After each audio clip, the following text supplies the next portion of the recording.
Okay, gonna talk about chloro-dihydromethyltestosterone, or turabol, or T-Bol, however you want to name it or pronounce it. Now, this is commonly these days known as an oral, but it did in its early days also come as an injectable. It's not so common now. Now, regarding its anabolic to androgenic ratio, its androgens is so low that generally it's just regarded as not really having any.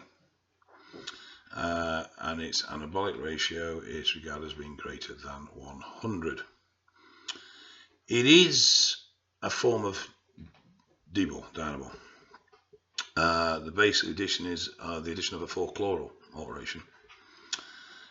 This means that it is a lot less androgenic, does lose some anabolic potency as well, but obviously it is favourable for a lot of people because of its extremely low size.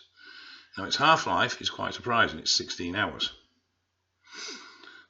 Yet its detection time is around 9 days if we're talking orals. Injectables, it can be a completely different ballgame, and we can be talking several months. But with orals, there is some studying showing that basically by day 8, it's pretty much out of your system. Now, this was one of the reasons it was very, very popular with the East German doping campaigns. In fact, they were giving these things out and telling the athletes that they were vitamin B tablets. Now, like turinabol, it's based on testosterone, and doses can range quite varied, but you're looking at 30 to 100 for a male and sort of 5 to 10 for a female. It was originally released in 1962 by Genopharm, a German company, and like I said, it was incredibly popular with the East Germans when it came to doping for the Olympic Games. Now, it didn't really jump to fame until sort of 1990, when it was revealed that this drug had been massively used by the East Germans. Now, because of the fact that it has a very low androgen, it was used by both male and female.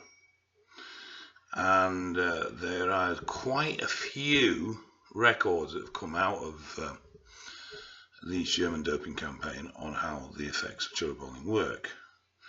And it was shown that the addition of 10 milligrams a day for 2 weeks increased the female shot put by 2 meters, and that the sprinters were reducing their times at 400 meters by 4 to 5 seconds.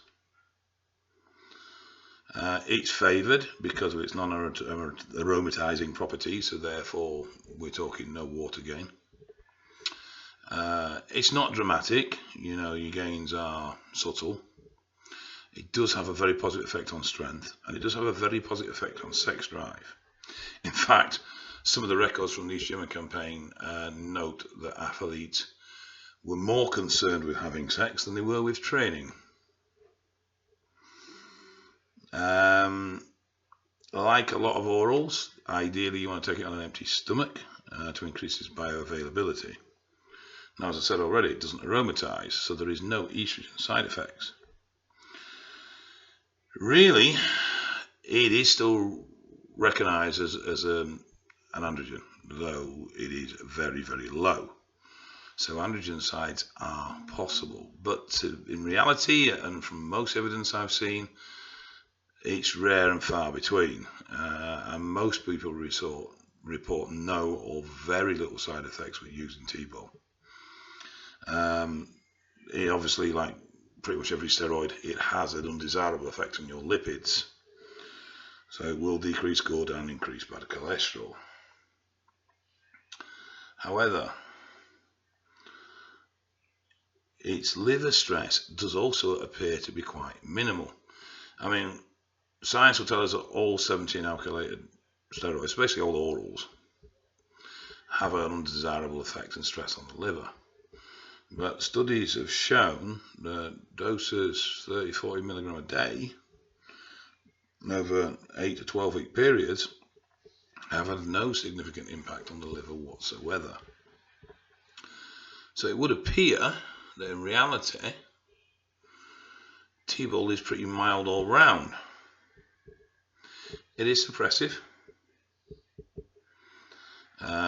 Just like D-Bol, it will suppress your immune system. Your natural production. Sorry about that. And that's really it, to be honest. It's not particularly a favoured drug. And I think one of the problems with that is that quite often it is fake. We quite often get T-Bol that's not, it's D-Bol. So we do get side effects, we do get water retention. But in all intents and purposes, this is a drug that is mild in action, very mild in side effects, and will promote strength and good, solid, though at low yield, gains. So it definitely has its place. Obviously, its detection times is very favourable for those that are trying to avoid such things. And that's just about it.